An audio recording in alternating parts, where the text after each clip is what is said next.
Salut Cécile. Alors, est-ce que tu pourrais nous raconter comment est-ce que vous avez mis en place cette merveilleuse aventure du Festival pour la paix? Écoute, c'est une très belle histoire. C'est parti de la naissance des 25 ans de la communication non violente, donc qui a impulsé cette flamme en fait. 12 jours vraiment d'être, de dons, d'attention. Il faut souligner que c'est un festival entièrement gratuit. Toutes les activités, il y a plus de 70 événements. Donc c'est vraiment, voilà, on est sur le principe de collectif. Ça, c'est quelque chose qui est important de souligner. C'est ça, vous êtes 5 personnes, c'est ça? Alors, un petit on est 5 personnes sur les membres fondateurs. D'accord. C'est vraiment le cœur qui a juste fondé les bases en fait et comment dire, créé ce squelette un peu et l'intention du festival. Après, il y a tout un collectif autour. Il y a des dizaines et des dizaines de personnes et on a vraiment cœur à mettre cette place du collectif vraiment au centre. Sans ça, déjà, ce ne serait pas fait. Et ouais, ça a vraiment parlé aux gens, quelque chose de profond qui s'est fait, ouais, qui a touché. C'était vraiment beau.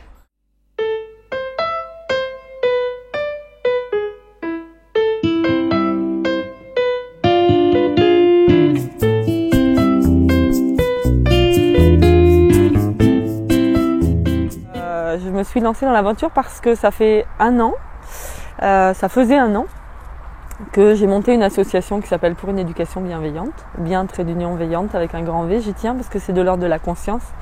Et que dans cette association, il y avait déjà 50 personnes qui étaient venues nous rejoindre, 50 thérapeutes ou professionnels pour proposer des ateliers de manière gratuite. Donc je savais déjà que c'était possible, je l'avais déjà vécu et je savais aussi que j'étais capable de monter des choses comme ça, que j'étais capable d'organiser et d'être le chef d'orchestre. Et en même temps, dans l'association, ce que je fais aussi des ateliers et des conférences.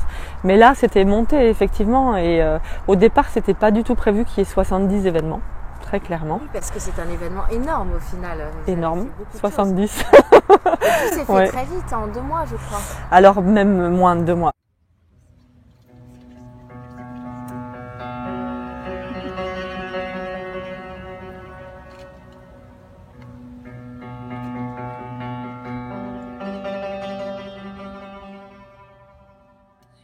J'ai mesuré en fait combien de gens ont répondu à cet élan. C'est-à-dire combien de gens ont souhaité offrir et contribuer pour la paix. Et le fait de mesurer ça, pour moi, c'est extrêmement rassurant, parce que ça montre qu'en fait, ça me montre à moi qu'il y a une volonté d'agir et de donner corps à la paix à laquelle on aspire. Et voilà. Et dans le contexte dans lequel on vit depuis 2 ans, pour moi, c'est de sentir ça, de mesurer en fait combien de personnes ont envie de faire quelque chose sur ce sujet-là et d'apporter leur pierre. Pour moi, c'est très rassurant. Bien, donc Marion et Pierre sont venus me voir en me demandant si je voulais bien faire partie de l'aventure. Ce à quoi j'ai dit oui, bien sûr. J'avais un peu de temps de libre et surtout j'étais très inspiré par l'aventure humaine qui allait en découler. Et alors, au fur et à mesure de l'organisation du festival, est-ce que vous avez senti que les gens ont adhéré assez facilement au projet? Oui. Les portes se sont ouvertes, ça s'est bien passé? Toutes les portes. Ouais. Toutes les portes se sont ouvertes parce que c'était le Festival de la paix. Et c'est pas qu'ici, dans le Pays Basque, il a été mis au point dans le Pays Basque, il a été pensé pour le Pays Basque, mais c'est dans le monde entier. C'est les journées de la paix. Comment est venu le déclic en fait? Ça t'est venu comme ça, d'un coup, tu as eu envie de... On s'est dit, ouais, mais cette paix en soi, ça c'est la base, la ligne directrice pour le festival, cette paix en soi pour la paix ensemble. On a vu énormément de manières différentes de voir la paix. La paix, c'est un grand nom qu'on peut utiliser un peu comme l'amour, un peu à toutes les sauces. Et le fait de se rendre compte que ce calme s'installe en nous, cette fameuse paix en soi. En fait, moi c'est grâce à la communication non violente. Ça m'a amené au quotidien à me rendre compte que à certains moments, avec mes exigences, avec mes jugements sur moi-même, j'étais quand même violent. Je faisais taire mes parts de soi en fait. Et quand je me suis rendu compte de ça, je me suis dit mais si je trouve ce calme intérieur, en gros tout le reste coulera de source. Et en essayant de travailler sur moi-même et de l'appliquer au jour le jour, j'ai vu des résultats. Et là, j'y ai cru. Et là, je me suis dit, waouh, ok.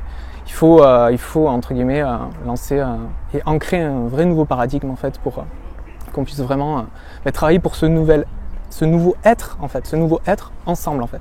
Donc on rebondit sur l'histoire du collectif où on est vraiment sur un nouveau monde en fait, ensemble, et on veut vraiment construire, co-construire ensemble. Ce que j'ai envie de dire, c'est que chacun, au fond de soi, a la possibilité de faire sa part. Dans la charte de Pierre Rabhi, il le dit très très bien, nous sommes tous des colibris, chacun peut faire sa part. Je crois qu'en fait, les gens, ils ont déjà cette aspiration profonde à la paix. Et pas seulement à la paix, ils ont une aspiration profonde à quelque chose de différent. Ils ne veulent plus fonctionner dans ce système-là, qui dysfonctionne et qui fait souffrance. Et moi, ça, je le vois en tant que thérapeute dans mon cabinet tous les jours. Alors, dans la famille, dans le couple, avec les enfants, mais aussi dans la société, à travers tous les schémas culturels qu'on se trimballe, intergénérationnels, mais culturels et sociétals. Et il y a des moments où on se sent complètement emprisonné. Et je crois que vraiment les gens ont envie d'autre chose et les gens cherchaient des rassembleurs.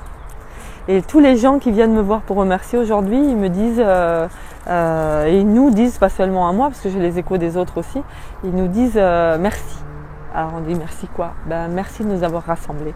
Et c'est vraiment la phrase qui sort à chaque fois, c'est merci de nous avoir rassemblés, merci d'avoir donné l'impulsion. C'est les deux phrases en fait.